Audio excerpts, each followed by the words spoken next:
Hello students, জ্ঞানজ্যোতি coaching centre পক্ষ থেকে তোমাদের আরেকবার স্বাগত জানাই।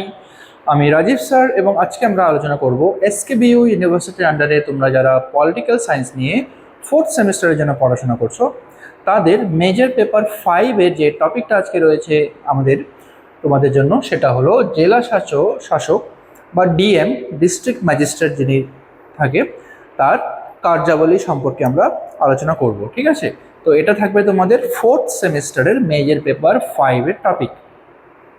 তো টপিকটা শুরু করার আগে তোমরা যারা আমাদের চ্যানেলে প্রথম এসেছো বা এখনও আমাদের চ্যানেলটিকে সাবস্ক্রাইব করোনি, তারা অবশ্যই চ্যানেলটিকে সাবস্ক্রাইব করো এবং পাশে থাকা বেল আইকনটিকে ক্লিক করে দিও, যাতে আমাদের পরবর্তী ভিডিও নোটিফিকেশন তোমরা খুব সহজেই পেয়ে যেতে পারো।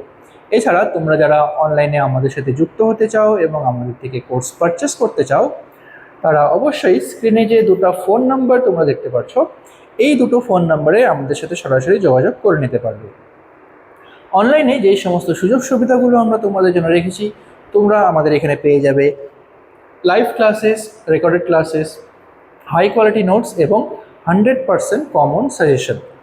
মেজর স্টুডেন্টদের জন্য পুরো সেমিস্টারের কোর্স ফ্রি, অল সাবজেক্টের জন্য রাখা হয়েছে তোমাদের জন্য শুধুমাত্র 1199 এবং মাইনার স্টুডেন্টদের জন্য সেই কোর্স ফিটা করা হয়েছে শুধুমাত্র 699। ঠিক আছে, এটা হচ্ছে পুরো সেমিস্টারের কোর্স ফি থাকবে তোমাদের।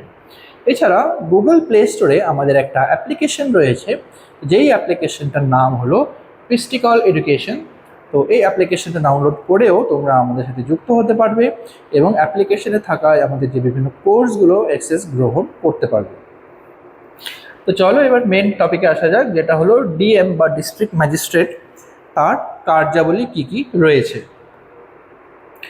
রাজ্য প্রশাসনে বিভাগীয় কমিশনার পদটি অত্যন্ত গুরুত্বপূর্ণ। ভারতের অধিকাংশ রাজ্য, যেমন পশ্চিমবঙ্গ, বিহার এবং উত্তরপ্রদেশ যে রয়েছে, এই রাজ্যগুলো কি হয় যে প্রশাসনিক কাজের সুবিধার জন্য কয়েকটি জেলাকে একত্রিত করা হয়। ঠিক আছে, প্রশাসনিক কাজ যাতে সঠিকভাবে করতে পারে তার জন্য অনেকগুলো 2-3টা বা তার থেকে বেশি জেলাকে একসাথে করা হয় এবং একটি বিভাগ বা ডিভিশন তৈরি করা হয়। ঠিক আছে, তো এই ডিভিশনে তৈরি করা হয় বিভাগের যে সর্বোচ্চ প্রশাসনিক প্রধান থাকেন, ঠিক আছে, তাকে বলা হয় এখানে বিভাগীয় কমিশনার।